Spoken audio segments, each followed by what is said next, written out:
Hello guys, welcome back to my channel রূপকথার চুপ কথা।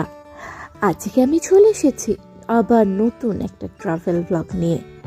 আজকে আমরা কাটরা থেকে বেরিয়ে পড়েছি পেহেলগামের উদ্দেশ্যে। চলুন এই সুন্দর জার্নির অভিজ্ঞতাটা আমি আপনাদের সাথে ভাগ করে নিই। আপনারা কিন্তু অবশ্যই আমার সাথে থাকবেন আর পুরো ভিডিওটা দেখতে থাকুন। চারিদিকে সুন্দর বরফে ঢাকা পাহাড় আর হলুদ সর্ষে ক্ষেতের পাশ দিয়ে আমরা চলেছি পেহেলগামের উদ্দেশ্যে। আর রাস্তার পাশ দিয়েই বয়ে চলেছে নাম না জানা খরস্রোতা এক পাহাড়ি নদী।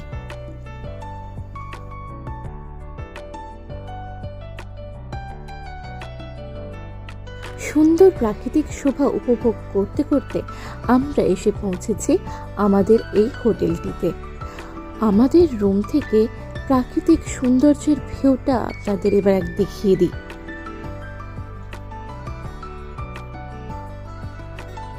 আমাদের হোটেলটির ঠিক একদমই পাশ দিয়ে কলকল শব্দে বয়ে চলেছে পাহাড়ি নদী লিডার।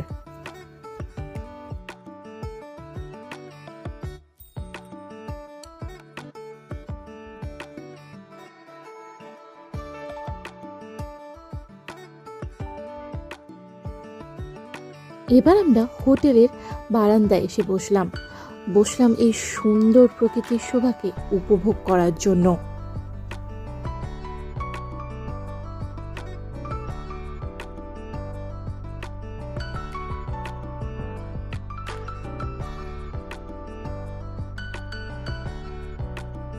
একদিকে পাহাড়ি নদীর লিডারের কলকল শব্দে বয়ে চলা, আর অপরদিকে পাহাড়ের সাথে মেঘের খেলাকে দেখতে লাগলাম আমরা দুচোখ মেলে।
এবার আমরা গাড়িতে চড়ে চলে যাব পেহেলগাম থেকে চন্দনওয়ারির উদ্দেশ্যে।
চারিদিকে বরফে ঢাকা পাহাড় দেখতে দেখতে আমরা চলে এলাম চন্দনওয়ারিতে।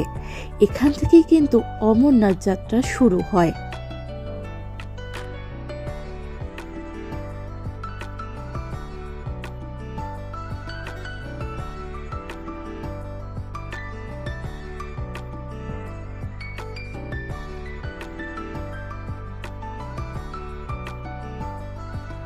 এত বরফ দেখে আমরা সবাই এক্সাইটেড হয়ে পড়েছিলাম।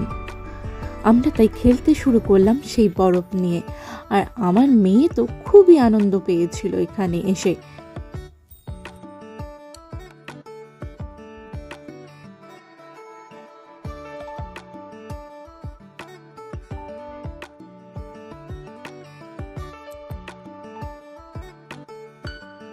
এবার আমার এই কাণ্ড কারখানাগুলো দেখে আপনারা নিশ্চয়ই পাগল ভাববেন আমাকে, কিন্তু আমি এত জায়গায় ঘুরেছি, কিন্তু এত বরফ আমি এই জীবনে প্রথমবার পেয়েছি। তাই আনন্দে আমি একটু আত্মহারা হয়ে গেছিলাম।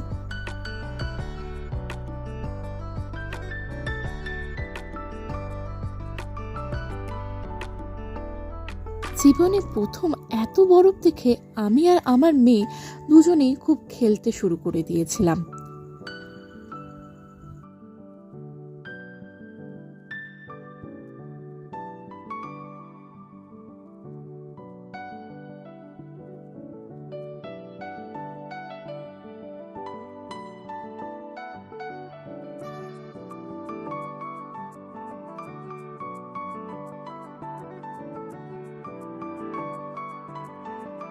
চারিদিকে যেদিকে তাকাই সেদিকটাই শুধু ধু ধু করছে সাদা, চারিদিকে বরফ আর বরফ। আমরা এই বরফ দেখে সত্যি চোখ ফেরাতে পারছিলাম না।